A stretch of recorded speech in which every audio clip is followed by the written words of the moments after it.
Assalamualaikum Ustaz. Hari ni Kak Syida jadi host ya. Baik. Alhamdulillah. Okey. Assalamualaikum Ustaz. Assalamualaikum warahmatullahi wabarakatuh. Okey, pagi ini Kak Syida memberikan tugasan sekian lama bercuti selama 9 lebih. So insyaAllah pagi ini Kak Syida tugasan Kak Nizal lah. InsyaAllah minggu depan kami bergila-gila lah insyaAllah. So dengan itu Kak dah buka majlis dulu ya. Silakan. Bismillahirrahmanirrahim. Alhamdulillahirabbil alamin wassalatu wassalamu ala asyrafil anbiya'i wal mursalin wa ala alihi wa sahbihi ajma'in. Allahumma shalli ala Muhammad wa ala ali Muhammad. Rabbi shrah li sadri wa yassir li amri wahlul 'uqdatam min lisani yafqahu qawli. Rabbi zidna ilman warzuqna fahma. Allahumma faqihna fid din wa ta'lim. Allahumma la sahla illa ma ja'altahu sahla wa anta taj'alul fitnata idza syi'ta sahla. Assalamualaikum warahmatullahi wabarakatuh kepada Ustaz yang dihormati, lagi dikasihi, dan juga para sahabat-sahabat sekalian. InsyaAllah pagi ini seperti yang Kak Ida difahamkan oleh Kak Riza bahawa kita akan mulakan pada ayat ke-61. Kenapa dulu macam tu dah? Minggu lepas Ustaz Kak Ida dengar sikitlah rakaman kan sebab tak dapat dengar full kan sebab memang terputus dah dari segala majlis ilmu lah. So pagi ini Ustaz akan sambung pada ayat ke Kak Ida dengar rakaman tu Ustaz cakap Ustaz akan pada minggu ni Ustaz akan relatekan sedikit sifat seorang mukmin yang ikhlas kan. Relate dengan ayat 57 hingga ke ayat 61. Dengan rakaman itulah sikit-sikit kan. Harap betul lah tu. Betul Kak. Okey. Saya mula ke Kak? Silakan Ustaz. Okey. Jazakallahu khairan. Bismillahirrahmanirrahim. Innal hamdalillah nahmaduhu wa nasta'inuhu wa nastaghfiruh wa na'udzu billahi min shururi anfusina wa min sayyiati a'malina. Man yahdihillahu fala mudilla lahu wa man yudlil fala hadiya lahu. Asyhadu an la ilaha illallah wahdahu la syarika lahu wa asyhadu anna Muhammadan 'abduhu wa rasuluhu. يا أيها الذين آمنوا اتقوا الله حق تقاته ولا تموتن إلا وأنتم مسلمون أما بعد فإن خير الحديث كتاب الله. Sesungguhnya sebaik-baik perkataan itu adalah kitab Allah. Wa khairul hadiyi hadiyu Muhammadin sallallahu alaihi wasallam, dan sebaik-baik pertunjuk adalah pertunjuk Nabi Muhammad sallallahu alaihi wasallam. Wa syarrul umuri muhdatsatuha, seburuk-buruk perkara itu adalah yang diada-adakan di dalam agama. Fa inna kulla muhdatsatin bid'ah, setiap yang diada-adakan itu adalah perbuatan bid'ah. Wa kulla bid'atin dhalalah, dan setiap yang bid'ah itu adalah sesat. Wa kulla dhalalatin finnar, dan setiap yang sesat itu tempatnya di dalam api neraka.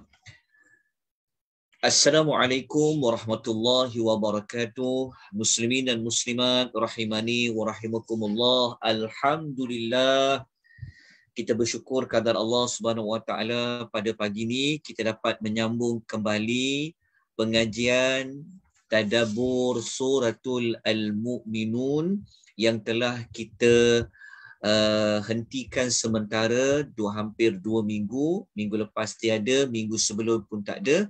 Alhamdulillah, pada pagi ini Allah memberikan kita sekali lagi peluang untuk kita sama-sama mengambil petunjuk, kita mengambil teladan, kita nak mengambil nasihat, nak mengambil peringatan, kita nak tahu amaran-amaran dari Allah Subhanahu wa taala. Tidak lain dan tidak bukan, kita belajar Al-Quran ini adalah kita hendak memperbaiki diri kita daripada baik kepada menjadi lebih baik, daripada kita beriman kepada lebih beriman kepada Allah Subhanahu wa taala.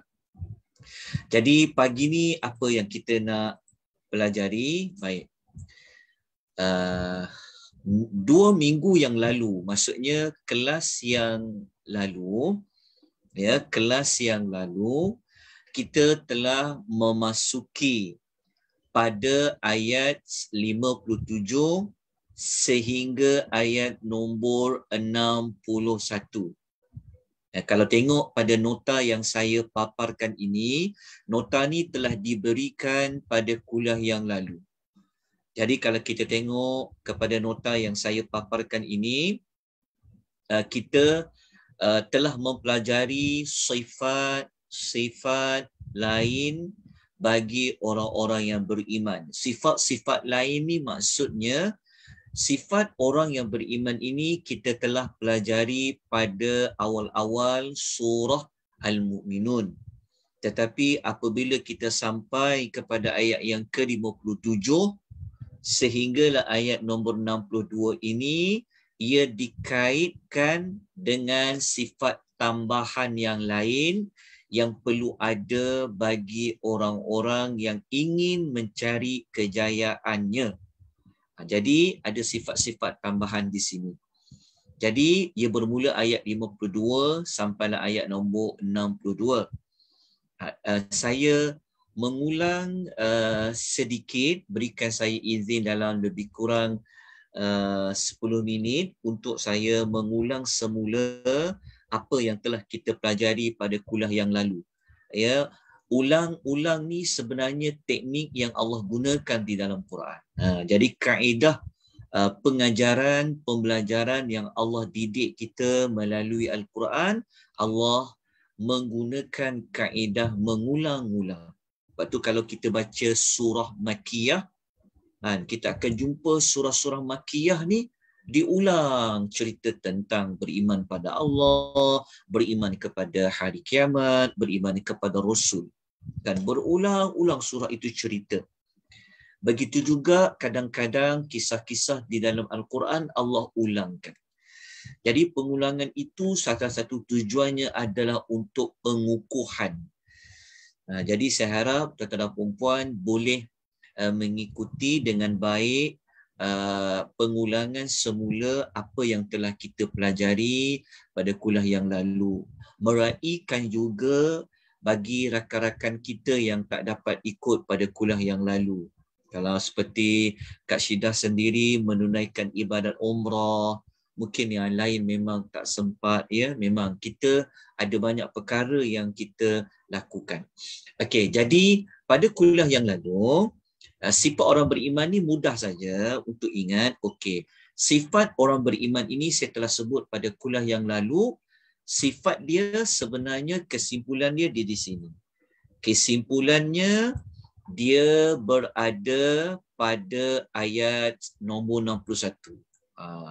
Ayat 61 ni Allah memberitahu sifat orang beriman yang perlu ada apa? Iaitu sifat orang-orang yang ini. Kita panggil ulaika yusari'una fil khairat. Ini sifat tambahan dia. Jadi ayat nombor 57 sehingga ayat nombor 61 ni dia nak cerita tentang apa? Okey, temanya, topiknya tentang sifat orang yang bercepat-cepat dia untuk mendapat kebaikan. Ini sifat orang yang berjaya, ya. Orang yang berjaya dimasukkan ke dalam syurga Firdaus adalah orang yang dia bersegera untuk mendapatkan kebaikan. Inilah tema utama pada kumpulan ayat 57 hingga 62. Sehingga 61. Apa tema dia? Sifat orang-orang yang bersegera untuk mendapatkan kebaikan. Okey, untuk mendapatkan kebaikan. Okey. Kenapa Allah Ta'ala menyebut tentang sifat orang-orang yang segera untuk mendapat kebaikan? Nanti kita akan kaitkan dengan ayat sebelumnya. Tapi kita dapatkan dulu temanya.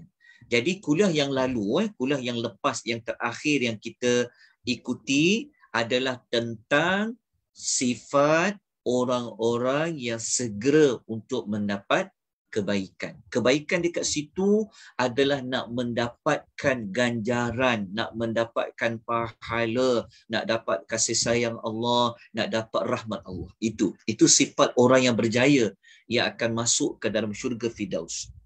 Jadi Sifat dia adalah orang yang cepat dia, bersegera dia nak dapatkan kebaikan. Kebaikan, kenapa dia segera? Dia nak dapatkan kebaikan masa dunia ni masih ada. Maksudnya, walaupun dia belum pergi kepada akhirat, tapi dekat dunia ni dia dah nak cari kebaikan tu. Kebaikan tu merujuk kepada at-thawabu, al-ajru, merujuk kepada pahala, merujuk kepada nak dapatkan ganjaran dari Allah. Sebab tu dia kata bersegera. Okey. Ciri bagi orang yang bersegera nak dapatkan kebaikan, nak dapatkan pahala, nak dapatkan rahmat Allah semasa di dunia ini ada 4. Ada 4. Okey, ada 4. 4 tersebut ia berada pada ayat nombor bermula ayat nombor 57. Okey, 4 ciri orang yang bersegera nak dapatkan kebaikan dari Allah semasa berada di dunia ini ada 4. Yang pertama, ia berada pada ayat yang ke-57. Jadi ayat 57 ni boleh ditulis sifat ataupun ciri pertama, karakter pertama orang yang segera mendapatkan kebaikan dari Allah. Sifat pertama ini merujuk kepada perasaan khasyah, perasaan takut kepada Allah Subhanahu Wa Taala. Sebab itu kita kena ada sifat takut. Kalau kita takut kepada Allah, dia merupakan jalan, dia merupakan pintu kepada kebaikan. Kenapa? Sebab kalau kita takut pada Allah, dia akan buka jalan kepada kita untuk kita dekat kepada Allah. Oleh kerana itulah Allah letakkan susunan ayat sifat orang yang beriman ini, yang dia bersegera dapat kebaikan, Allah letakkan dulu takut. Kenapa disusun sifat pertama itu pada ayat 57 takut? Kerana takut ini dia membuka kepada pintu-pintu untuk kita menjadi lebih baik. Kalau tak takut pada Allah, buat tak kisahlah. Tapi kerana ada takut menyebabkan mereka akan buat kebaikan. Okay, jadi sifat pertama apa?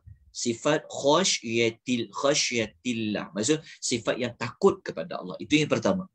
Okey.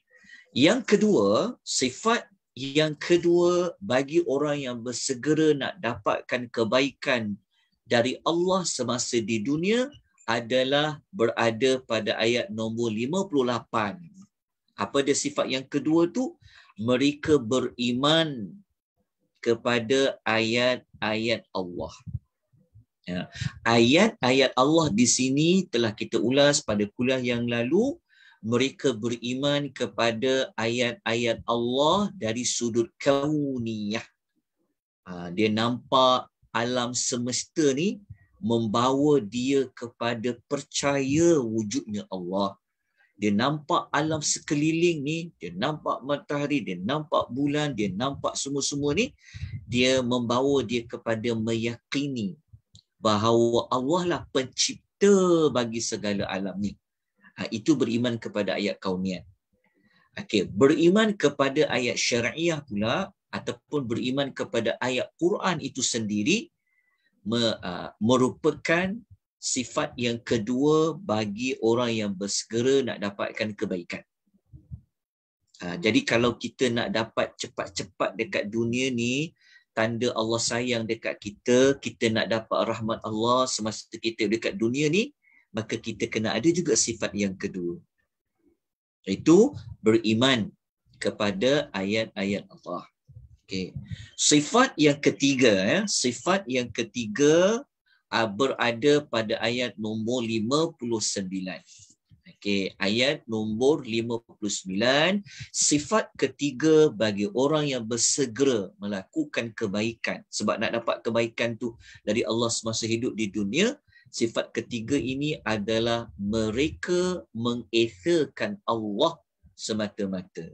Ataupun dalam arti kata lain, mereka menafikan Allah Ta'ala itu ada sekutunya. Ya, menafikan asyiriku lillahi ta'ala. Okey, ataupun mudahnya adalah mengesakan Allah Subhanahu wa ta'ala. Okey, sifat yang ketiga ini, jika kita nak dalami sikit tentang tauhid, tuan-tuan boleh letak dekat ayat 59 ni adalah merujuk kepada mentauhidkan Allah dari sudut uluhiyahnya. Dari sudut uluhiyah, dari sudut peribadahan. Okey.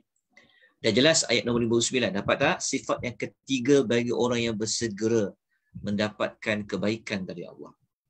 Okey. Sifat yang keempat, dia berada pada ayat yang ke-60.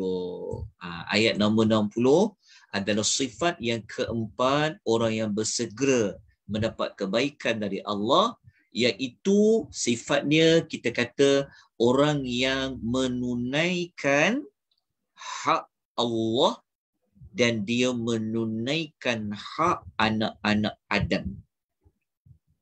Ya, mereka, sebab dalam ayat ni kata orang yang memberi apa yang mereka memberikan. Memberi ni dia umum. Maksudnya dia memberi dekat situ bukan bermakna semata-mata dia keluarkan dalam bentuk wang ringgit, tidak. Tetapi memberi ni merujuk kepada dia mengeluarkan tenaga dia, usaha dia, wang ringgit dia. Maksud kat situ kita letakkan ringkasannya ayat 60 adalah orang yang dia beramal. Dia buat ketaatan, sama ada ketaatan itu dikaitkan dengan Allah ataupun ketaatan itu yang dikaitkan melibatkan anak Adam. Dua-dua. Jadi ayat yang ke-60. Ayat yang ke-60 ini bukan sekadar mereka buat ketaatan berkaitan dengan Allah dan manusia, dalam masa yang sama mereka mempunyai perasaan takut jika apa yang mereka buat itu ditolak oleh Allah, tak diterima oleh Allah. Mereka ni walaupun mereka buat ketaatan, kan mereka solat ke, ada kaitan dengan Allah. Mereka berpuasa ke, mereka keluarkan zakat ke, mereka sedekah ke, tetapi mereka mengiringi perbuatan itu dengan rasa bimbang jika apa yang mereka buat tu tidak sempurna, tidak ikhlas, tidak cukup syarat, maka mereka bimbang tentang apa yang telah mereka kerjakan. Itu adalah 4 sifat bagi orang-orang yang bersegera nak mendapatkan kebaikan. Okey, jelas? Jadi kesimpulan daripada 4 sifat itulah Allah nyatakan pada ayat nombor 61. Ayat nombor 1 Allah berfirman, a'udzubillahi minasyaitonirrajim, ulaika, mereka itulah. Mereka itulah tu mereka yang mana? Mereka yang mempunyai 4 sifat yang telah kita sebut bermula ayat 57 sehingga ayat nombor 60. Tulis dekat note tu, penting tu nombor-nombor tu, mudah nak ingat. Kemudian mereka itulah Allah kata yang mempunyai 4 sifat itulah orang-orang yang segera untuk mendapatkan kebaikan. Mendapat kebaikan, bersegera dapat kebaikan di dunia dan mereka dapatkan kebaikan tu. Dan Allah mengatakan mereka layak tak dapat kebaikan dari Allah. Mereka layak tak dapat rahmat Allah. Mereka layak tak dapat pahala dari Allah. Allah kata wahum laha sabiqun, dan mereka itulah orang-orang yang segera akan dapat. Mula-mula Allah bagi tahu mereka ni usaha nak dapat. Dan apabila mereka cepat-cepat nak dapat, maka mereka lah orang yang cepat-cepat dapat. Faham tak maksudnya? Maksudnya kalau kita nak dapat pahala dari Allah, kalau kita cepat nak dapat, so kita kena bersegera dapatkan. So kalau kita bersegera dapatkan, maka kita layak untuk mendapatnya. Okey, jelas dekat sini tuan-tuan perempuan. Okey, Okey, sekarang sebelum kita masuk kepada ayat yang berikutnya, saya nak kukuhkan lagi kepada tuan-tuan dan puan, mengapa Allah Ta'ala cerita tentang orang yang masa dekat dunia, dia bersegera nak dapatkan kebaikan dari Allah, dan mereka itu memang akan dapat kebaikan dari Allah. Apa perkaitan ayat-ayat bermula 57 sehingga 61 ini dengan ayat sebelumnya?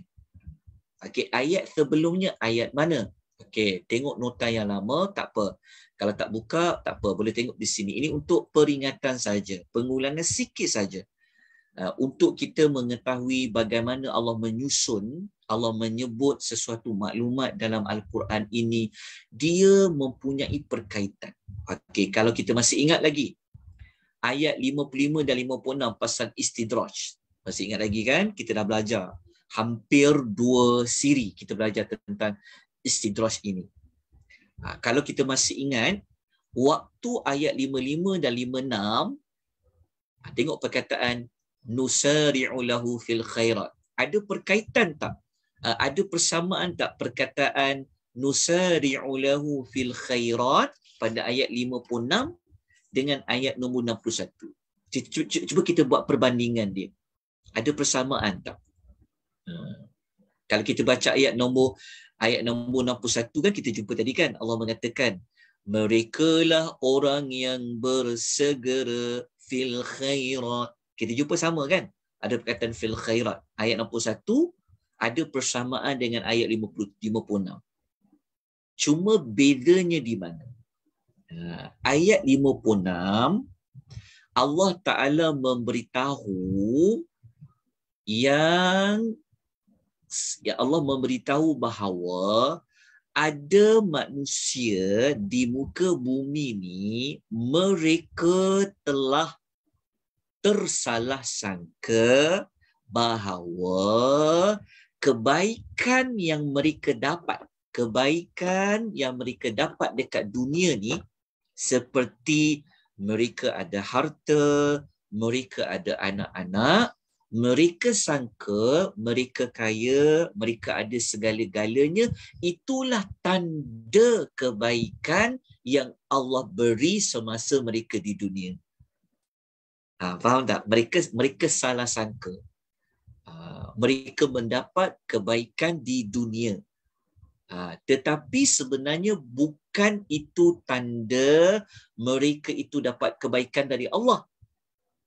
Tanda mendapat kebaikan dari Allah adalah dengan amal 4 sifat tadi. Faham tak? Kalau ditanya, macam mana kita nak dapatkan kebaikan yang segera semasa di dunia ni? Apa cara dia? Kita nak dapatkan tanda Allah rahmat pada kita, nak dapatkan kasih sayang Allah, rahmat Allah, redha Allah dekat dunia, maka kita katakan tanda kamu dapat redha Allah, kamu nak dapatkan kasih sayang Allah, kamu kena ada 4 sifat tu. 4 sifat tu. Kalau kamu ada harta benda, kamu ada anak pinak, kamu kaya, itu bukan tanda, itu bukan cara kamu nak dapatkan kasih sayang Allah, kamu nak dapatkan redha Allah. Itu yang kita bincangkan. Jelas tak? Tapi betul tak? Tetapi nak dapatkan kebaikan yang segera, nak dapatkan kasih sayang Allah yang sebenar, bukan pada mal wa banin, tapi pada 4 sifat yang telah kita bincangkan.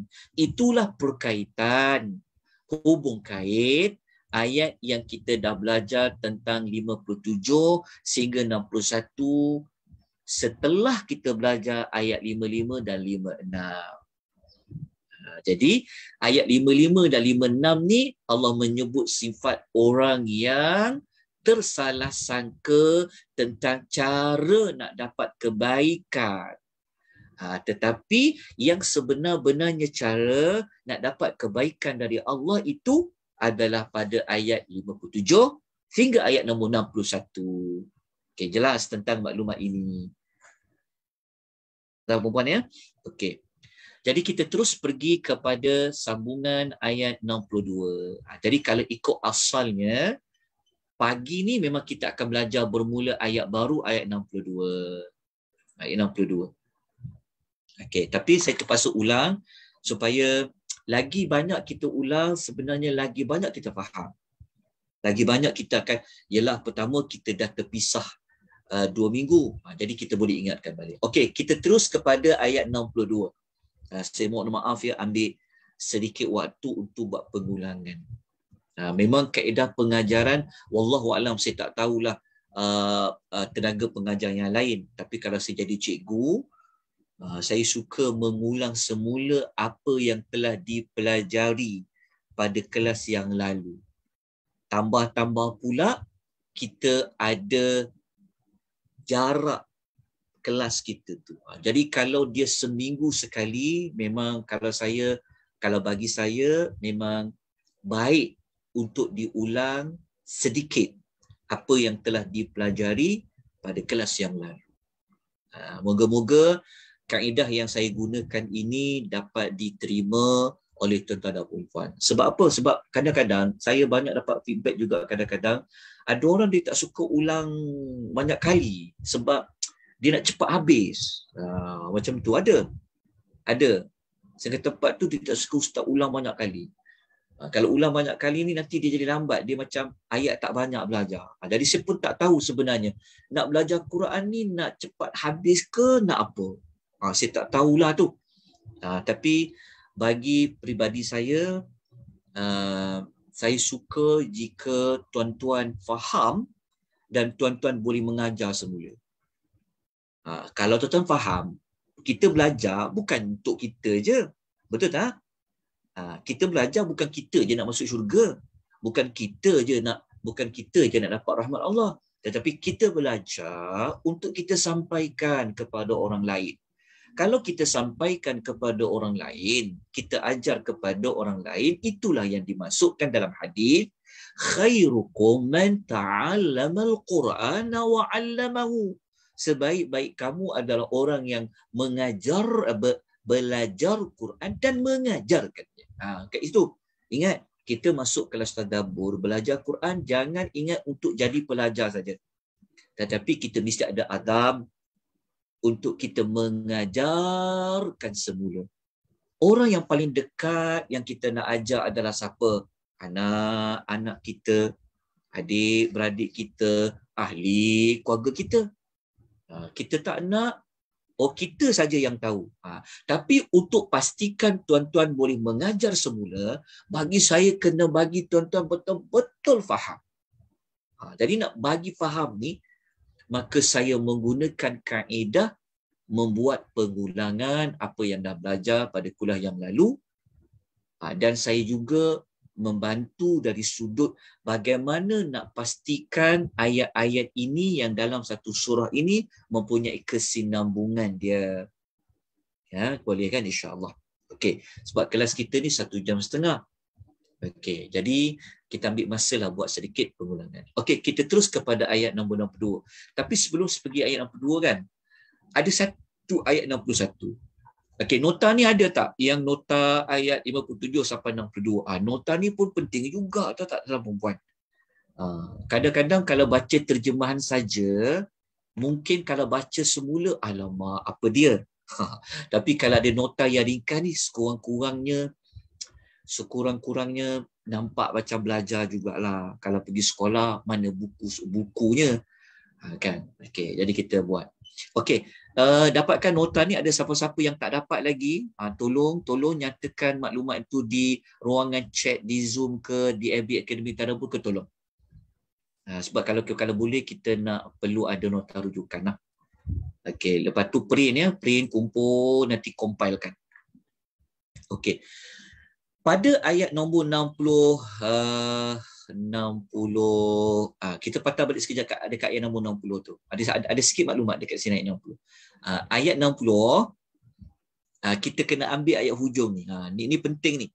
Dekat ayat 60 tu Allah Ta'ala kata, annahum ila rabbihim raji'un. Ni penting. Highlightkan dekat perkataan annahum ila rabbihim raji'un. Mereka yakin akan kembali kepada Tuhan mereka. Dekat sini. Ini maklumat yang penting sangat. Penting kenapa tau? Okey. Kalau kita cuba kita imbas kembali, okey, pelan-pelan kita ingat kembali, tadi kita dah belajar bahawasanya ada 4 sifat orang yang bersegera dapat kebaikan, kan? Betul tak? Okey. Tetapi di hujung maklumat itu Allah bagi tahu sifat-sifat mereka itu sebenarnya ia terbentuk. Maksudnya kenapa mereka ada perasaan khusyah kepada Allah? Kenapa mereka beriman kepada ayat-ayat Allah? Kenapa mereka mengisahkan Allah dalam ibadat? Kenapa mereka ini takut kalau amalnya tak sempurna, buat amal dengan Allah, buat amal dengan manusia? Kenapa? Di hujung tu bagi jawapan. Kerana mereka yakin mereka akan kembali kepada Tuhan mereka. Maknanya apa tu? Maknanya apa? Maknanya mereka yang ada 4 sifat tadi, pasak utamanya adalah mereka tahu mereka akan mati. Dan mereka tahu mereka nanti akan kembali bertemu dengan Allah. Ni penting. Jadi dekat yang ayat 60 ni dia pasak kepada 4 sifat tadi. Apa dia? Kalau kita yakin kita akan mati, kalau kita yakin kita akan bertemu dengan Allah Subhanahu Wa Taala nanti untuk dihisab, untuk ditanya, untuk dipertanggungjawabkan, maka dia akan dapat membentuk tadi tu sifat takut yang 4 sifat tadi tu. Sangat penting. Kalau orang rasa malas, kalau diingat aku akan jumpa Allah ni, kalau aku malas ni macam mana aku nak jumpa dengan Allah? Jadi macam tu. Kalau dia rasa macam berat nak keluarkan zakat, dia contoh, kalau aku mati dalam keadaan aku tidak tunai zakat ni macam mana? Jadi itu dia adalah pasak kepada 4 sifat tadi. Jelas tuan puan dapat ya? Okey. Jadi kita terus kepada kenapa saya sebut 60 yang ni? Okey. Kalau dah mati, nanti bertemu dengan Allah di hari akhirat, Allah Ta'ala akan hisap kita tak? Allah Ta'ala akan adili kita ke? Jawapannya adalah ya. Jadi kalau orang tanya, macam mana Allah nak mengadili kita? Bagaimana Allah nak hisap kita? Jawapannya ada pada ayat 62. Ayat 62 ini ada berkaitan dengan ayat yang sebelumnya. Okey, ayat 62 ni, dia boleh kita letakkan ayat 62 ni dia ada 2 maklumat di sini. Dia ada 2 potongan. Dia ada 2 perkara. Yang pertama letaknya pada perkara, kita baca ayatnya dulu. A'udzubillahi minasyaitonirrajim. Dekat sini Allah mengatakan bahawasanya wala yukallifu nafsan illa wus'aha. Kata Allah, kami tidak membebani seseorang melainkan menurut keupayaannya. Ini maklumat yang pertama. Kami tidak membebani seseorang melainkan menurut keupayaannya. Dekat sini. Okey. Maksudnya semasa kita hidup di dunia, okey, tanda rahmat Allah, belas kasihan Allah, Allah Ta'ala datangkan, Allah Ta'ala bebankan hamba, Allah Ta'ala beri ujian kepada hamba. Apa yang Allah perintahkan buat, apa yang Allah perintahkan jangan buat, semua itu memang manusia itu mampu untuk tunaikan. Mampu tunaikan. Ini adalah tanda belas kasihan Allah, rahmatnya Allah.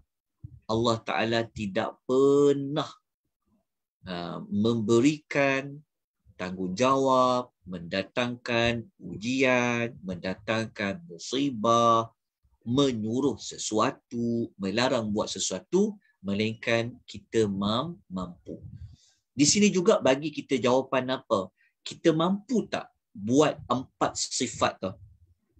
Kita mampu tak? Kita mampu sebenarnya. Tak ada orang tak mampu. Untuk takut, boleh. Allah beri padanya hati. Untuk dia beriman pada ayat Allah, boleh. Kan untuk dia mengesahkan Allah, ya Allah, dia boleh. Jadi kat sini Allah Ta'ala menyatakan yang pertama. Okey, yang kedua Allah mengatakan waladaina kitabun yantiqu bil haqq wa hum la yuzlamun. Di sisi kami ada sebuah kitab. Sebuah kitab di sini merujuk kepada kitab catatan amal. Dekat kita tengok dulu cuba kitab ni apa, kitab dekat sini je. Okey, kitab catatan amal yang menyatakan segala-galanya dengan benar, sedangkan mereka itu tidak akan dianiayai. Jadi kalau kita nak pecahkan bahagian maklumat ayat 62 ni, mungkin yang pertama cerita tentang apa bebanan, bukan bebanan, apa yang Allah datangkan dalam hidup manusia ini, semua kita mampu lakukan. Yang kedua, apa yang kita lakukan di dunia ini semuanya tercatat di dalam sebuah kitab. Lepas tu apa yang tercatat itulah yang Allah gunakan untuk memberikan balasan. Allah tidak akan menganiaya siapa-siapa. Jadi kita tengok tafsiran ayat 62 ini seperti mana kata Al-Imam Ibnu Katsir. Ibnu Katsir rahimahullah, beliau mengatakan Allah bagi tahu tentang keadilannya dalam syariatnya. Allah memberitahu tentang keadilannya dalam syariatnya yang diterapkan kepada hamba-hambanya di dunia. Yang mana Allah tu tidak membebankan seseorang melainkan sesuai dengan kemampuannya. Semua mampu. Boleh tak orang berpuasa? Mampu tak berpuasa? Mampu. Mampu tak solat? Mampu. Mampu tak keluar zakat? Mampu. Mampu, semua mampu. Allah bagi kita musibah, kita mampu tanggung? Mampu. Okay. Sesungguhnya pada hari kiamat kelak, dia akan menghisap mereka berdasarkan amal perbuatan mereka yang telah ditulis ke atas mereka di dalam satu buku catatan tanpa dihilangkan sedikit pun. Okey. Apa makna mereka tidak akan dianiayai? Kata Ibnu Katsir, kebaikan mereka tidak dikurangi sedikit pun. Manakala kesalahan dan dosa mereka, maka kebanyakannya diberi maaf oleh Allah dan keampunan untuk hamba-hambanya yang beriman. Maksud dia macam ni.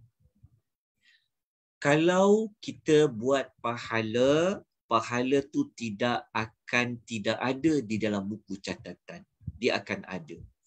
Kalau hari Selasa ni orang berpuasa hari putih, contoh kan, dia puasa bulan Rejab ni, maka nanti dekat buku amal adalah tertulis pada tahun 1443 Hijrah pada bulan Rejab dia berpuasa pada sekian. Kita tak akan jumpa nanti di hari akhirat tengok pada buku amal, mana catatan saya berpuasa hari putih pada tarikh 15 hari bulan 2, 16 hari bulan 2 pun saya puasa putih juga. Contoh kan. Dia akan ada. Lepas tu pula kita tak akan jumpa dalam buku amal. Okey, kita tak akan jumpa dalam buku amal kita dosa yang kita tak buat. Betul tak? Tambah lagi bulan Rejab. Bulan Rejab ni salah satu bulan haram, dosanya digandakan.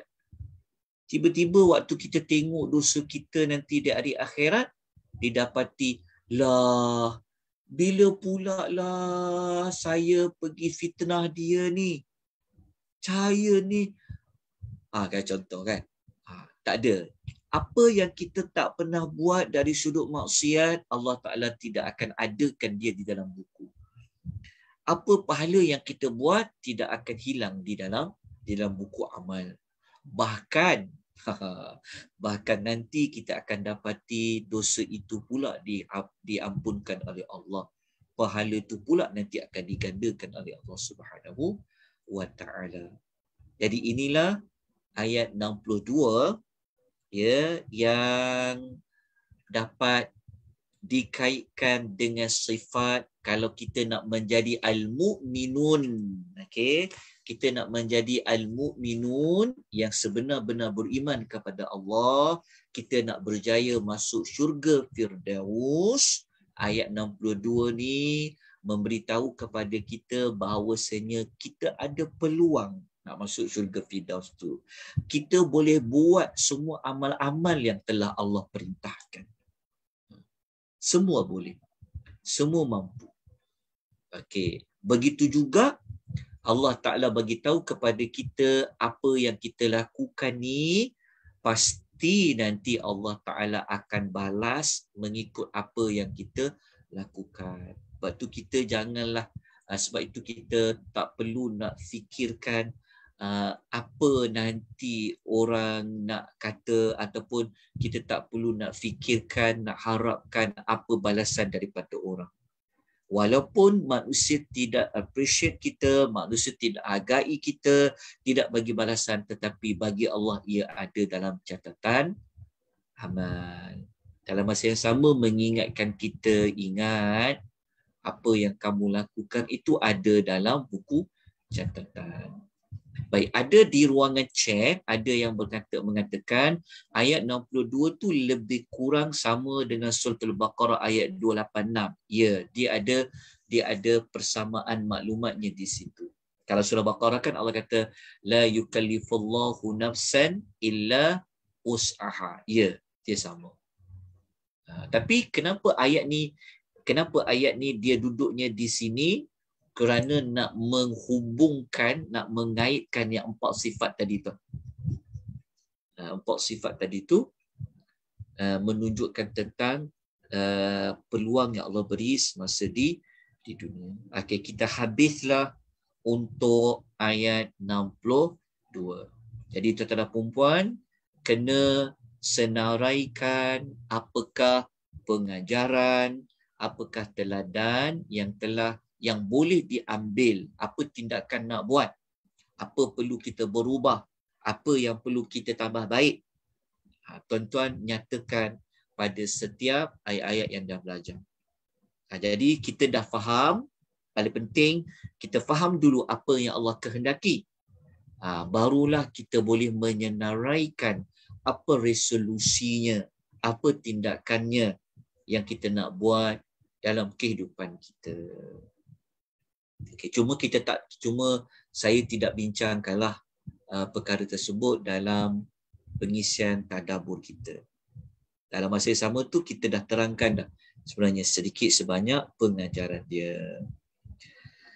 Muslimin dan muslimat rahimani wa rahimakumullah.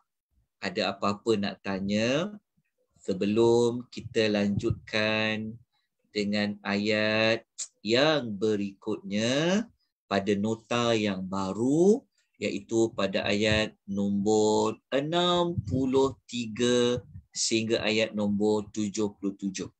Tapi kita akan belajar sampai 74 terlebih dahulu. Okey, ada tak nota yang berkaitan ayat 63 sampai 74? Ada ke tak ada? Ada, Ustaz. Ada.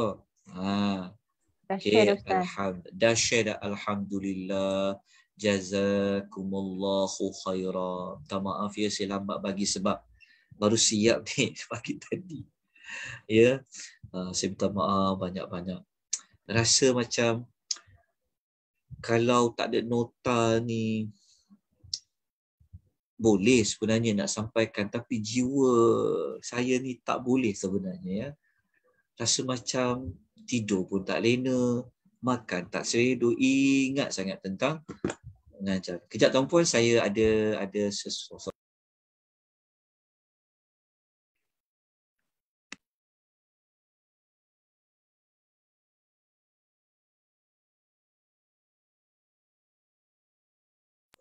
Kita teruskan. Dapat nota ya? Alhamdulillah. Baik.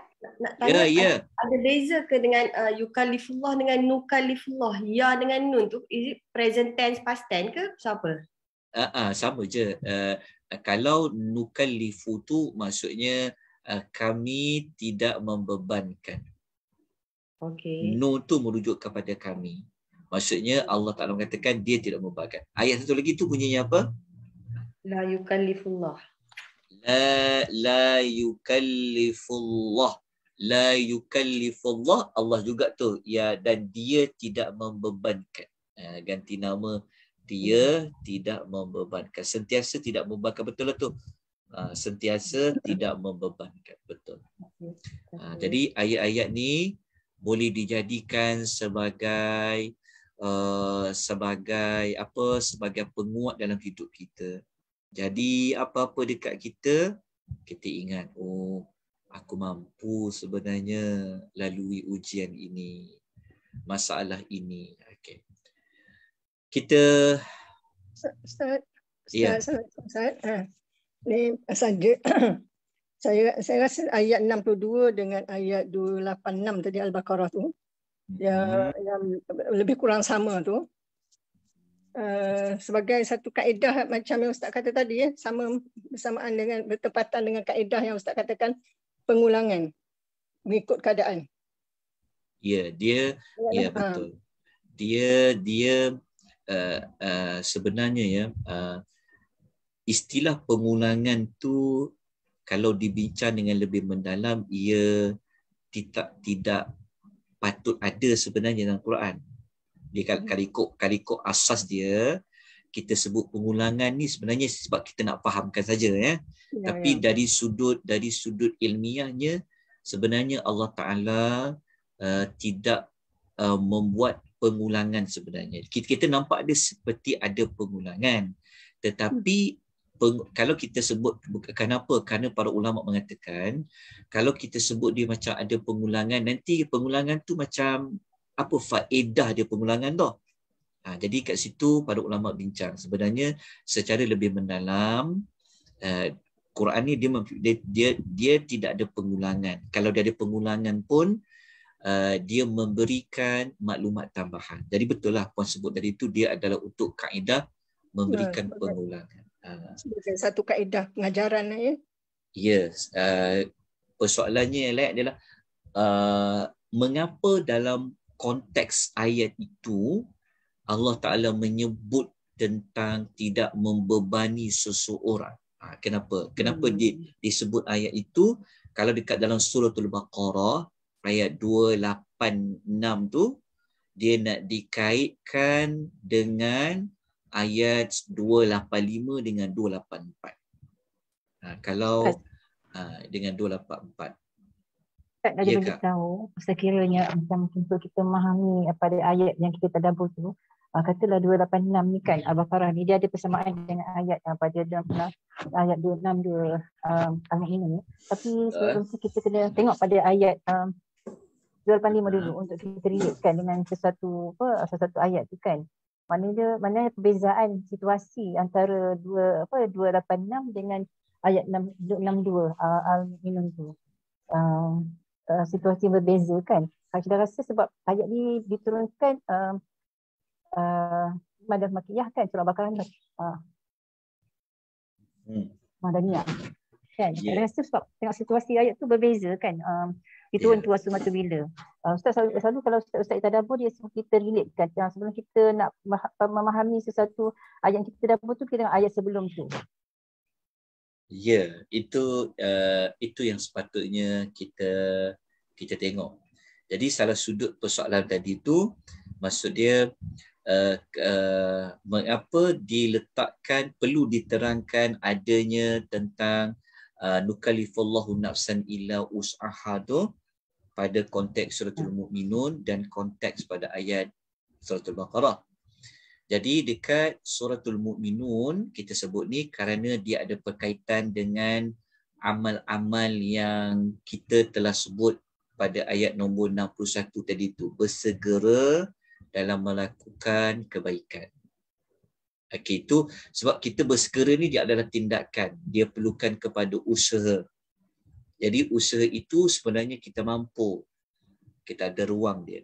Kalau macam ayat dalam suratul Baqarah 286, wallahu ta'ala alam, mengikut pada hubung kait. Okey, hubung kait ayat itu kerana ayat 284. Sebab tu kalau siapa yang pernah mengikuti tadabbur 2 ayat terakhir suratul Baqarah, maka dia kena dapatkan dulu maklumat sebab apa ayat 285, 286 itu turun. Kerana dia ada berkaitan dengan ayat 284. Ayat 284, lillahi ma fis sama tu, Allah Ta'ala nak bagi tahu macam ni. Sebenarnya dikaitkan dengan apa saja yang kamu terlintas di hati, kamu akan dihisap nanti. Jadi kalau benda lintas ke hati ni, ya Allah, beratnya kan? Kita rasa beratlah sebab hati kita ni bukan semua kita terlintas nak buat baik. Tetap kita terlintas ada perasaan ini, terlintas perasaan ini, macam-macam. Kalau baik tu tak apa. Tapi yang buruk tu macam mana? Sebab tu ayat dia sebut tu, tukhfu yuhasibukum bihillah tu kan. Daripada ketika lepas ayat tu turun, Allah Ta'ala, para sahabat mengadu kepada Nabi, kami tak mampulah nak amal ayat ni. Ialah sebab benda terlintas di dalam hati. Macam mana kita nak buang perasaan hasad, perasaan tidak ikhlas? Lepas tu Nabi tegurlah dekat dia orang. Nabi tegur, tak boleh cakap macam tu. Apa saja Allah turunkan kena beriman. Lepas itulah ya Allah Ta'ala bagikan jawapan. Akhirnya Allah Ta'ala ringankan apa yang para sahabat risaukan tadi tu. Itu dikaitkan dengan amal. Itu nanti saya jemput tuan-tuan ikuti perbincangan tadabbur 2 ayat terakhir suratul Baqarah pada hari Ahad minggu pertama dan minggu kedua jam 10.30 pagi. Anjuran daripada Biro Agama Fiqh Berhad. Okey. Jadi kita sama-sama. Jadi kita teruskan dengan ayat nombor 60, ayat nombor 63. Okey. Ayat nombor 63 ni sampai 77, cuba kita tengok dia punya hubung kait dia. Kalau ayat 57 sampai 62, Allah Ta'ala cerita tentang watak orang yang beriman. Dekat ayat 63 sampai 77, dia ada kaitan dengan watak yang sebaliknya, perbuatan yang sebaliknya. Nampak tak Allah Ta'ala susun dia? Kalau kita letak tajuk 63 sampai 77 ni adalah kecaman Allah terhadap perbuatan orang kafir dan Allah menyebut sebab-sebab dia.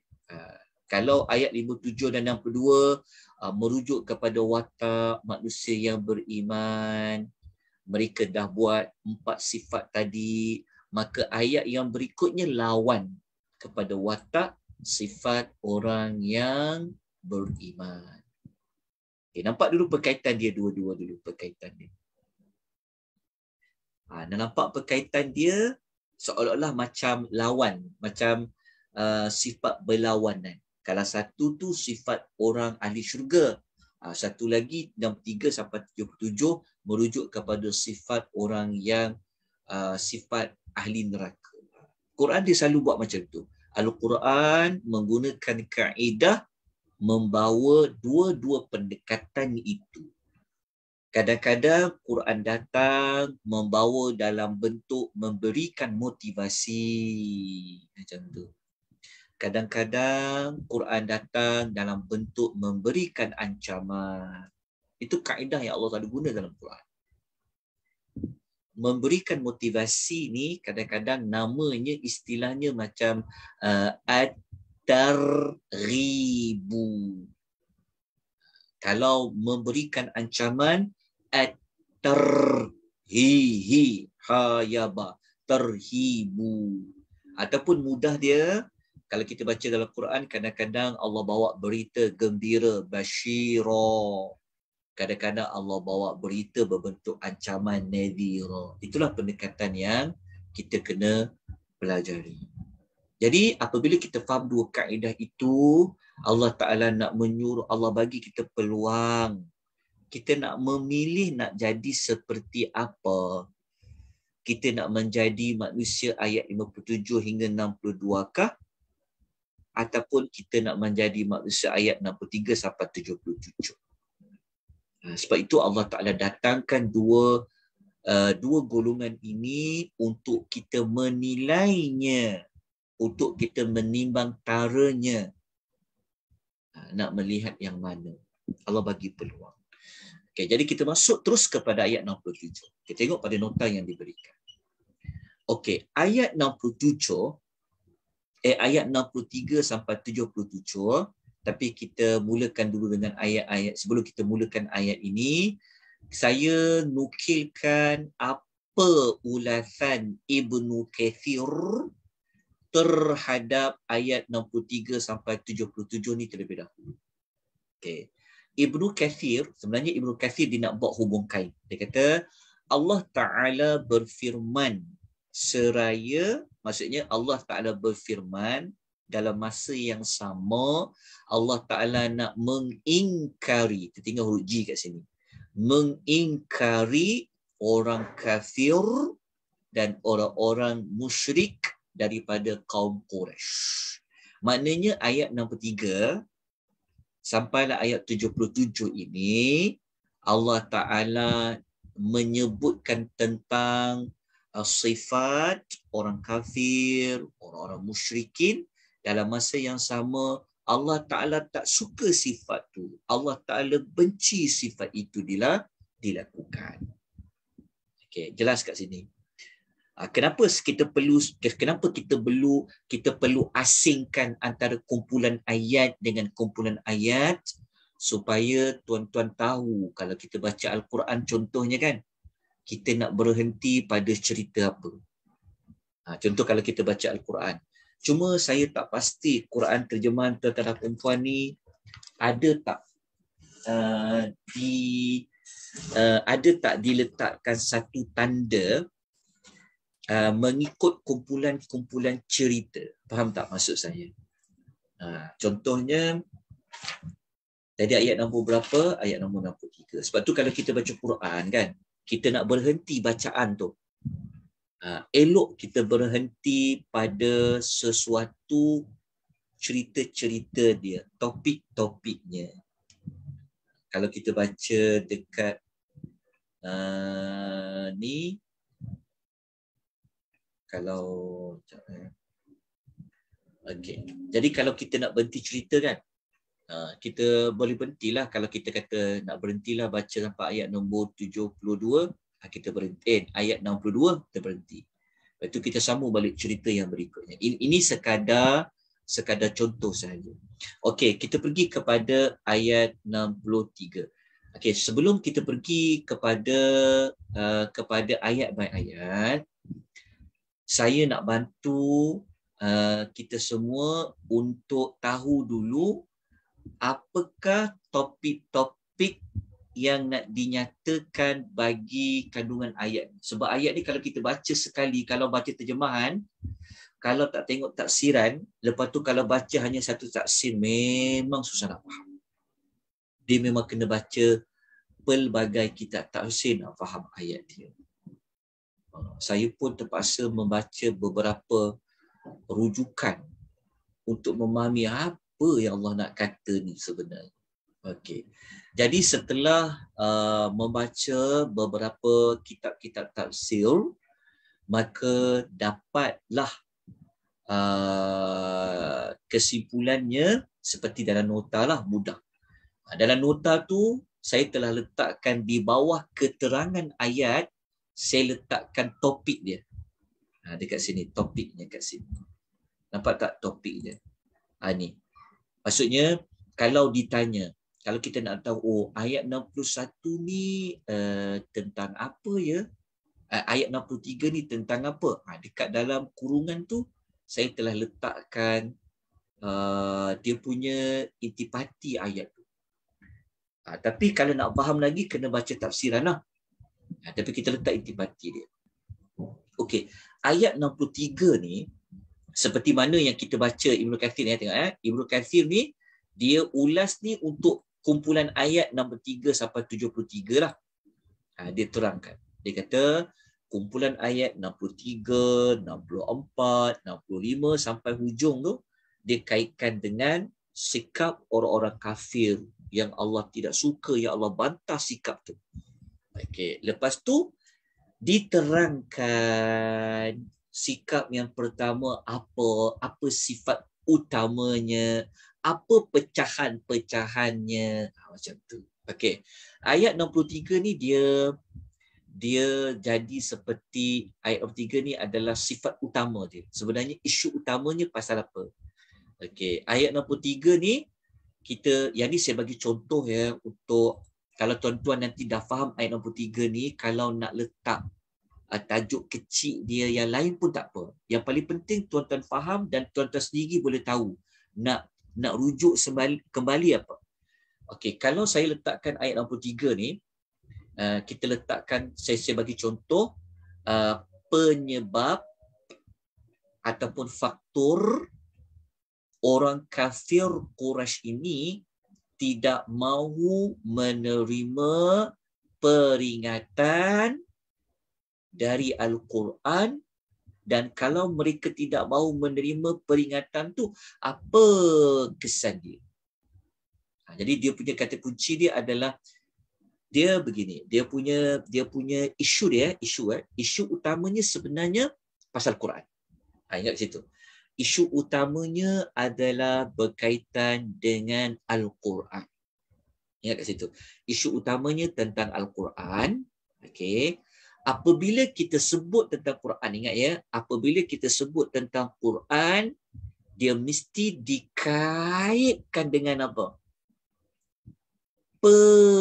Penyampai kepada Al-Quran tu, iaitu Rasul. Mudah je. Isu utamanya tentang Quran, dan dia dikaitkan juga dengan Rasul yang menerima dan menyampaikan Al-Quran. Itu isu dia.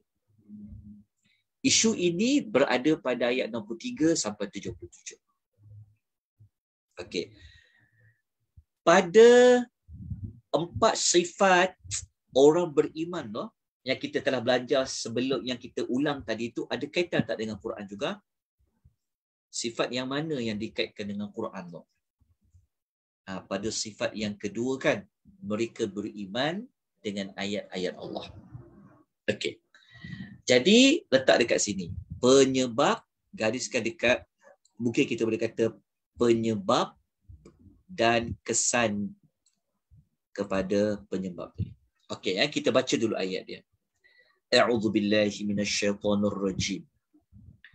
Bal qulubuhum fi ghamratin min hadha. Okay, ini satu isu. Ni kat sini satu isu. Ini satu isu. Walahum a'malum min duni dhalik. Ini satu isu. Ini isu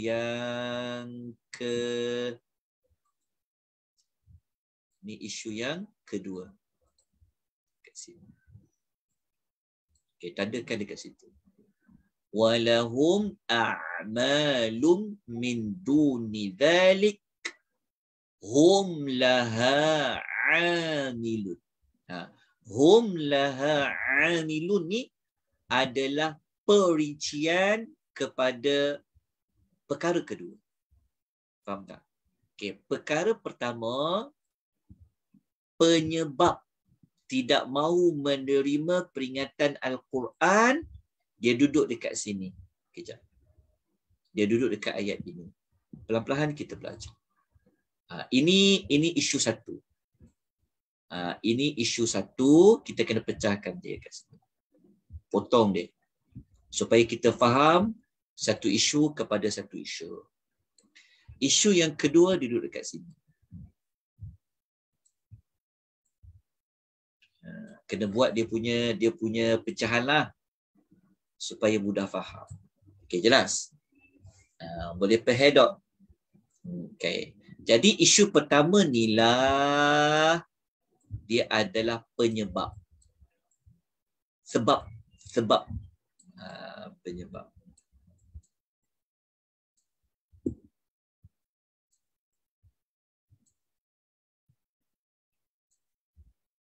Okey. Isu dia mereka. Okey. Lepas tu dekat sini kesan dia.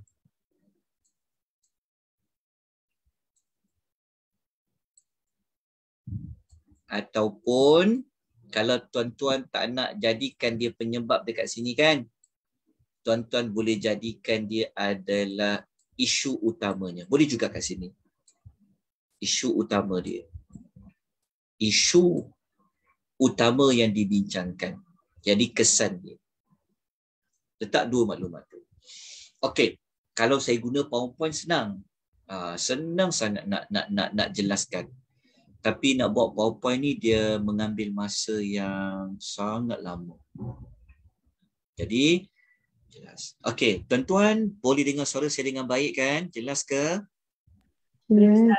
Boleh boleh nampak Okey, pelan-pelan kita belajar. Okey, tengok terjemahan dia. Allah kata bal qulubuhum fi ghamratin min hadza. Bahkan hati-hati mereka. Ingat, mereka ni siapa? Mereka ni orang kafir musyrikin. Sebab surah ni kan surah yang turun semasa Nabi berada di Makkahul Mukarramah. Bahkan hati-hati mereka ini, orang-orang musyrikin ini, mereka telah tenggelam. Ghamaratin. Mereka telah tenggelam. Ghamrah ni macam lemas. Dia tenggelam.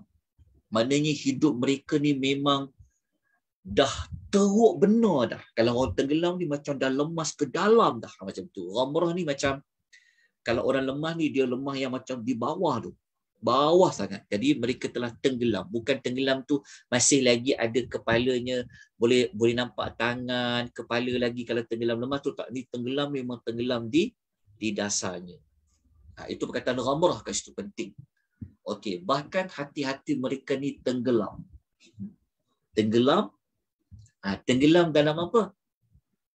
Jadi kat sini boleh tulis. Mereka ni berada dalam kejahilan, kezaliman. Okey, dalam kurungan ni dia bukan terjemahannya. Dalam kurungan ni adalah tafsiran kepada tenggelam dari sudut apa. Jadi tenggelam ni maksudnya mereka ni dah memang berada dalam keadaan yang terlalu dalam. Dalam apa? Dalam kejahilan. Kalau nak tambah lagi tafsiran dia, dalam kezaliman, dalam kesesatan. Bolehlah ada perkaitan tu. Jahil, kesesatan, kezaliman. Maknanya, faham tak tenggelam ni? Nak menunjukkan memang dah, kalau kita kena penyakit, dia dah panggil stage apa? Kalau COVID, stage apa yang paling teruk sekali? Berapa nombor dia? Berapa nombor dia? Kalau COVID ni? Dia ada 5 ya? Dia panggil apa? Dia panggil apa? Stage 5 Dia panggil apa? Istilah dia, term dia. 5 ya? Stage 5. Stage 5. Kalau 5 ni perlu diletakkan di rawat terapi kan? ICU. ICU lah. Bahasa Melayunya rawat terapi kan? Okey. Jadi kita nak terangkan tenggelam kat sini memang dah mendasar dah orang kafir ni. Jadi kalau paling baik kita letak di isu lah. Isu ni lebih tepat lah.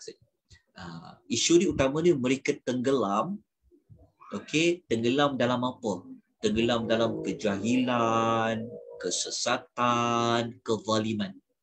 Okey, min hadza, daripada ini. Daripada, terjemahan dia sebenarnya daripada, min daripada, hadza ini. Tapi dalam kurungan diletakkan bukan terjemahan ayat ya, tetapi pentafsiran daripada ini ni daripada apa? Kebanyakan para ulama mengatakan daripada Al-Quran. Al-Quran. Al-Quran ni tenggelam daripada Al-Quran, maksudnya mereka ni jauh dengan Quran. Faham tak? Mereka ni jauh dengan Quran. Maknanya mereka tidak dapat cahaya Al-Quran, mereka tenggelam. Kan kalau orang lemas kan cahaya tak boleh nak masuk sampai ke laut kan. Kalau dalam laut tu kan susah nak tembus cahaya. Jadi mereka tenggelam dalam apa? Dalam kejahilan. Mereka ingat mereka buat tu betul, tapi sebenarnya jauh daripada yang Quran nak masa itu. Mereka tenggelam dalam kesesatan. Maksud dia mereka ikut jalan yang jauh sangat. Quran dia bawa jalan yang lurus, tapi mereka pergi cari jalan yang bukan dalam Quran tu. Jalan tu bukan tersesat macam 1 kilometer. Kan bolehlah kita patah balik. Tak, dia punya jauh tu macam dah jauh sangat. Macam tu. Mereka tenggelam dalam kezaliman. Daripada apa? Daripada mengikuti ajaran Quran itulah. Okey, boleh faham tak dekat situ? Jadi isu utamanya adalah apa? Isunya mereka jauh daripada Al-Quranul Karim. Mereka jauh daripada Al-Quranul Karim. Bukan maksud jauh tu kerana Quran tak turun. Kita jangan faham macam tu. Bukan jauh tu kerana mereka tak pernah dengar. Bukan jauh tu bukan bermakna tak ada orang yang sampaikan. Bukan. Jauh tu maksudnya mereka tu sendiri, hidup mereka tu memang jauh daripada ajaran, isi kandungan dari Al-Quranul Karim. Okey, jadi kat situ dah jelas. Okey. Jadi saya boleh kata dia isu lah. Saya rasa isu tu lebih tepat. Isu lebih tepat. Jadi kita tak payah pakailah penyebabnya. Nanti confuse. Ambil isu dia. Isu. So dekat nota tu padam. Penyebab dia adalah isu dia apa? Isu dia adalah ni isunya tadi. Isunya adalah isunya jauh daripada Al-Quran. Ambil kes itu. Itu yang pertama. Maafkan saya conteng sikit apa kan. Tidak mengganggu penglihatan terhadap perempuan. Okey. Jelas kat sini. Okey. Lepas Allah bincangkan isunya, dia begini tuan-puan. Dia memang kalau kita fahamkan Allah Taala apabila berkata-kata, dia mesti ada benda yang dia nak tujukan, betul tak? Dia mesti ada apa isu utama dia. Lepas tu baru masuk sub dia. Subtopik dia. Topik utamanya apa? Topik utama dia ni lah. Fi qubal qulubuhum fi ghamratin min hadha. Itu isu utama dia. Okey. Disebabkan mereka, disebabkan dia macam ni. Dia boleh jadi sebab dia boleh jadi sebab, dia boleh jadi kesan. Okey, kesan boleh. Okey. Lepas tu Allah kata perkara kedua. Perkara pertama dia selesai Okey, perkara kedua. Dan mereka. Walahum a'malun min duni dhalika. Dan mereka pula mempunyai amalan selain daripada itu. Sekarang kita nak cari ni. Apa makna selain daripada itu? Selain daripada itu. Okey, faham tak? Mereka pula mempunyai amal selain daripada itu. Selain daripada itu tu merujuk kepada apa? Merujuk ada, para ulama tafsir kata dia merujuk, salah satu maksud dia merujuk kepada amal yang berbeza dengan amal yang 4 sebelum ni. Faham tak maksudnya? Kan sebelum ni ada 4 sifat orang yang bersegera mendapat kebaikan. Kita sebut tadi kan ada 4 tadi. Jadi ada orang kafir ni pula, dia melakukan amal-amal yang tak sama seperti orang yang bersegera melakukan kebaikan. Sebab tu kena kaitkan dengan ayat yang sebelum ini. Okay, jelas tak? Faham tak maksudnya kat situ? Ataupun mempunyai amalan selain daripada itu, merujuk kepada amalan-amalan yang tidak diperintahkan untuk mereka buat. Dekat situ. Maknanya amal-amal yang bertentangan dengan Quran. Itu secara umum. Ataupun jika nak dikaitkan dengan ayat yang sebelum ini, memang tidak dapat disangkal lagi berbeza amal mereka dengan amal-amal orang yang sebelum ini yang kita ceritakan pada ayat nombor 57 sehingga ayat nombor 61. Okay, jalan kat situ. Kenapa kita letakkan kesan dia? Kerana kalau mereka ini dekat dengan Quran, betul tak? Mereka takkan ada amalan yang lain. Betul tak? Disebabkan isunya apabila mereka tenggelam dalam kesesatan, dalam kejahilan, jauh dari Quran, maka kesan dia itu mereka akan buat, mereka akan bertindak yang tidak sama seperti yang Al-Quran kehendaki. Sebab apa? Sebab mereka ni jauh dengan Quran. Mereka tak nak rujuk Quran. Mereka jauh daripada petunjuk Quran. Itu sebab tu saya letakkan di sini adalah kesan. Kesan disebabkan mereka jauh dengan Quran, kesan mereka itu sesat, kesan mereka itu jahil, maka mereka mempunyai amalan-amalan jahat. Ataupun kalau tuan-tuan tak nak letak sini kesan, boleh letakkan juga sini isu nombor 2. Boleh juga. Jadi kalau kita faham ayat nombor 3, ayat nombor 3 ni Tuhan nak cakap apa ni? Boleh juga kita kata ayat nombor 3 ni ada 2 isu. Isu pertama, mereka yang sangat tersesat, tenggelam dalam kesesatan. Isu kedua, mereka ni ada perangai, sikap yang jahat, yang berbeza daripada apa yang Allah kehendaki. Boleh juga. Okey, dah jelas tuan-puan? Okey. Lepas tu kita tengok yang laha amilun. Kenapa Tuhan kata hum laha amilun? Yang mereka terus-menerus melakukannya. Yang mereka terus-menerus melakukannya. Melakukannya tu melakukan apa? Melakukan a'malun min dhalika. Mereka terus-menerus melakukan apa ni? Amalan jahat selain daripada itu. Mereka terus jadi macam itu. Maksudnya mereka terus buat amalan yang jahat. Okey.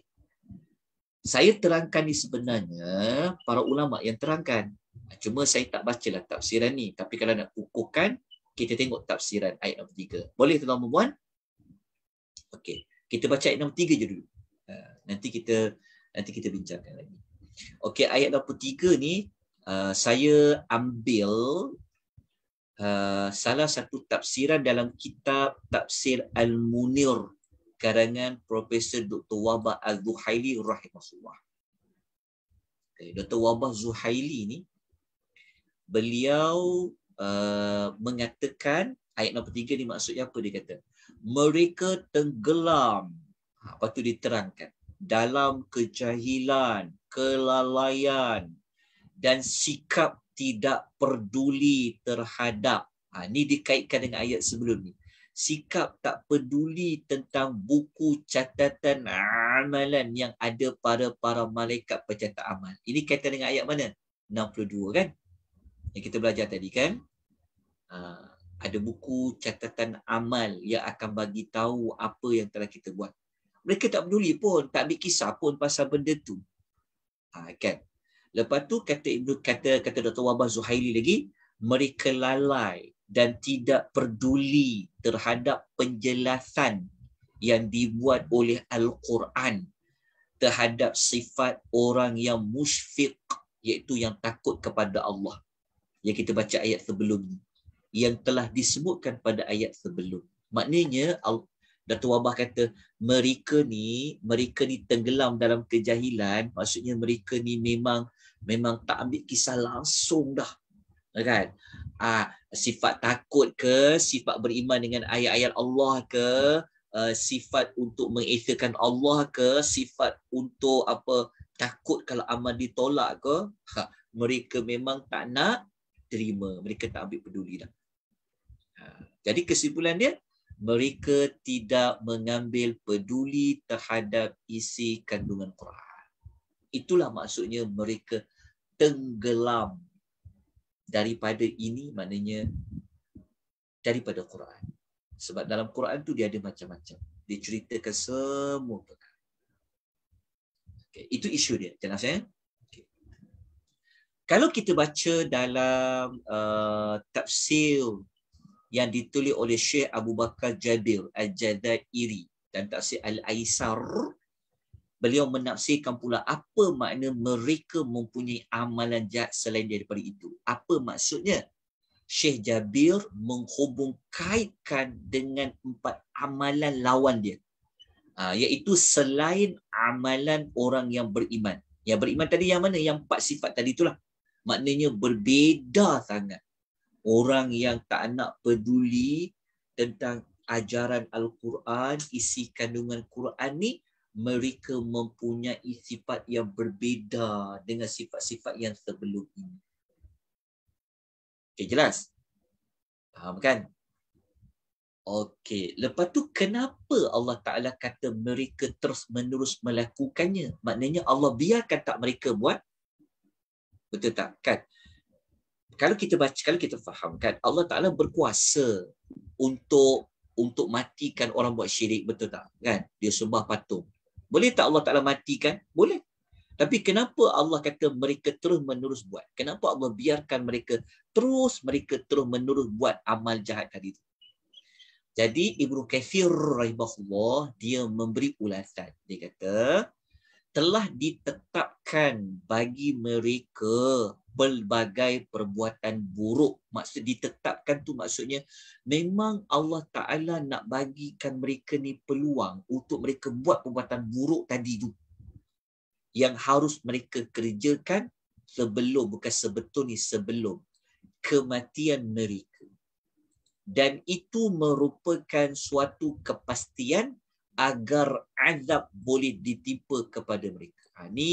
Ini jawapan dia. Kenapa Allah Ta'ala nak biarkan mereka terus-menerus buat perbuatan jahat tu? Jawapan dia Ibnu Katsir dah ulas. Yang pertama, sebab nanti Allah Ta'ala nak bagi mereka azab yang kuat. Kenapa? Maksudnya macam ni. Okay, maksudnya begini. Kalau orang yang buat syirik selama 10 tahun, contoh sama tak azab yang Allah akan beri kepada orang yang buat syirik seumur hidup dia? Contohnya dia hidup selama 70 tahun. Dia buat syirik 70 tahun, sama tak dengan orang buat syirik selama 10 tahun? Jawapan dia tak sama kan? Jadi kita dah faham kat situ.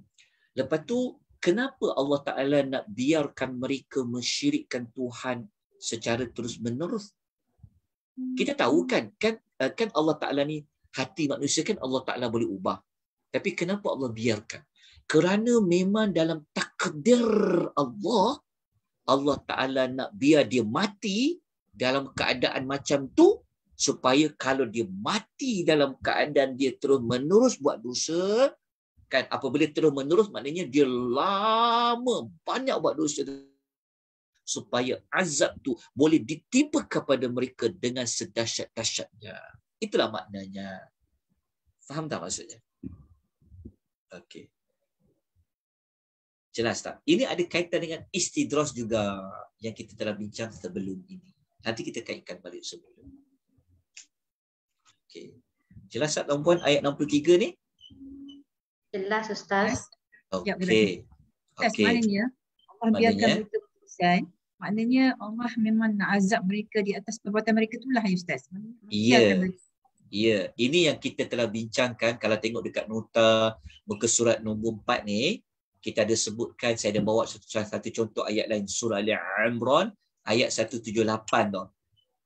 Yang Allah Ta'ala kata, Allah Ta'ala mengatakan bahawasanya, ambil yang hujung tu, innama numli lahum liyazdadu ithma. Tuhan kata, kami biarkan mereka tu maksudnya boleh hidup aman, damai, dapat rezeki, dapat nikmat, hidup panjang, hanyalah supaya mereka bertambah buat dosa. Sebab tu Allah biarkan Abu Lahab hidup lama, Abu Jahal hidup, kan? Biarkan mereka lama. Supaya apa? Supaya mereka lagi lama hidup, lagi lama mereka berbuat dosa. Dan akhirnya walahum azabun muhin, dan mereka akan dapat azab yang pedih. Inilah jawapan kepada mengapa Allah mengatakan pada ayat 63 hum laha amidun, mereka terus menerus melakukannya. Kenapa Allah biarkan mereka macam tu? Kerana mereka tenggelam, mereka jauh daripada Al-Quran. Faham tak maksud dia?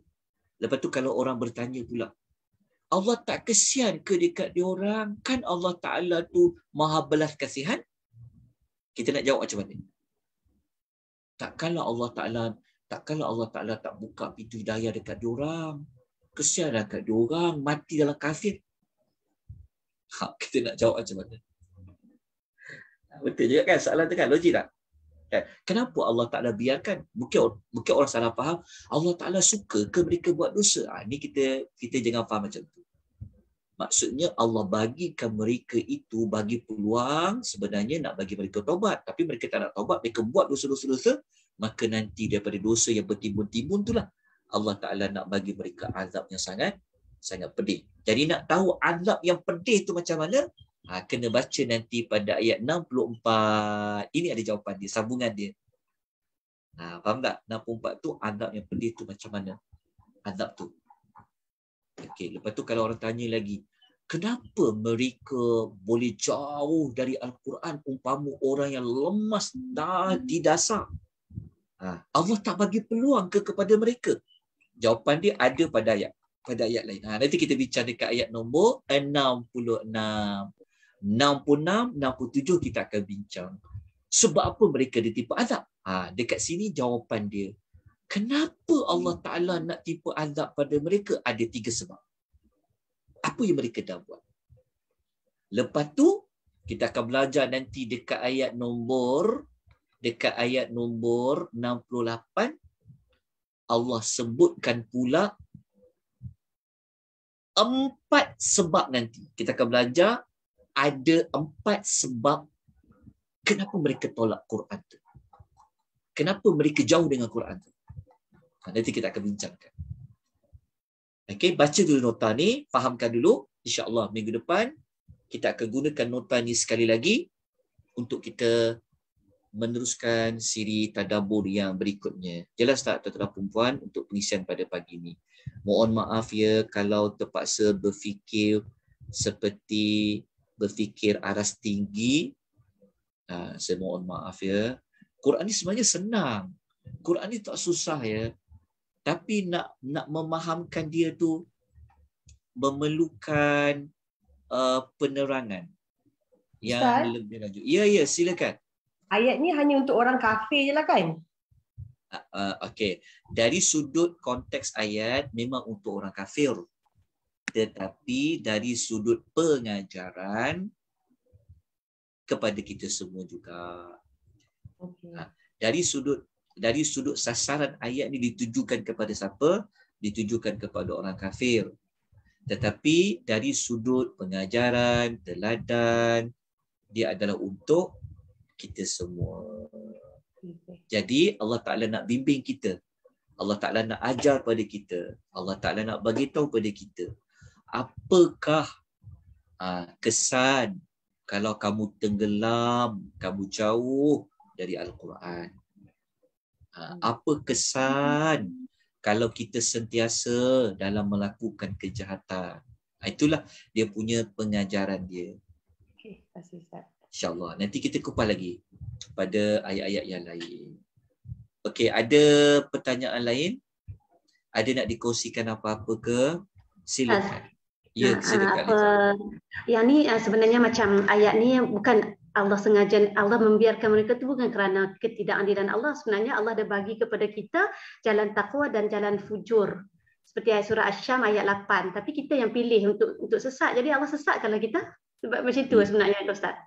Betul. Jawapan tu nanti Allah Ta'ala bagi tahu dekat ayat 66, 67.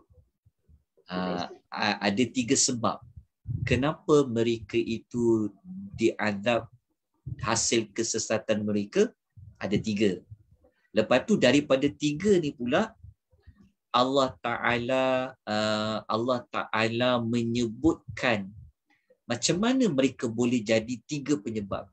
3 perkara. 3 perkara tu ni lah. Nanti tengok dekat nota tu ada. Saya dah letakkan. Pertama, okey, ada kat situ.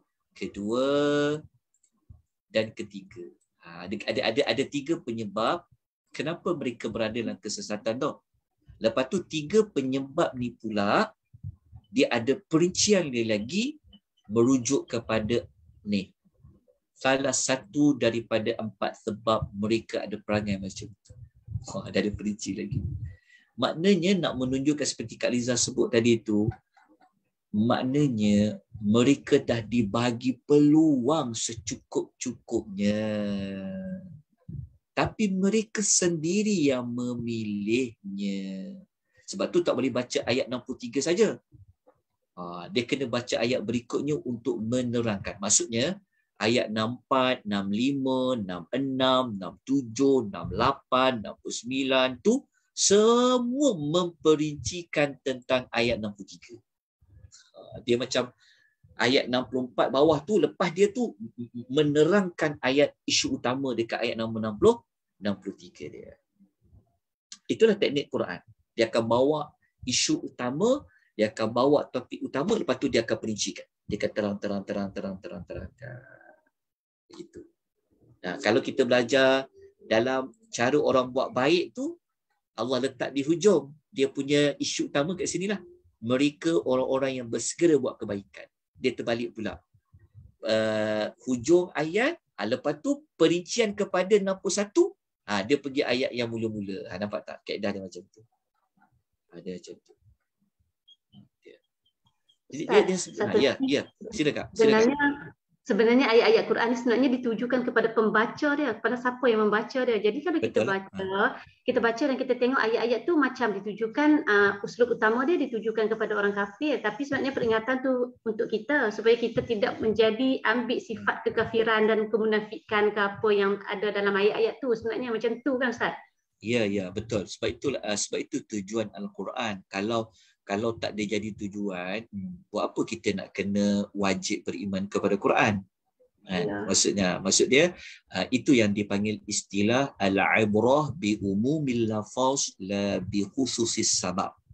Pengajaran dilihat dari sudut keumuman lafaz, bukan dirujuk kepada pengkhususan sebab.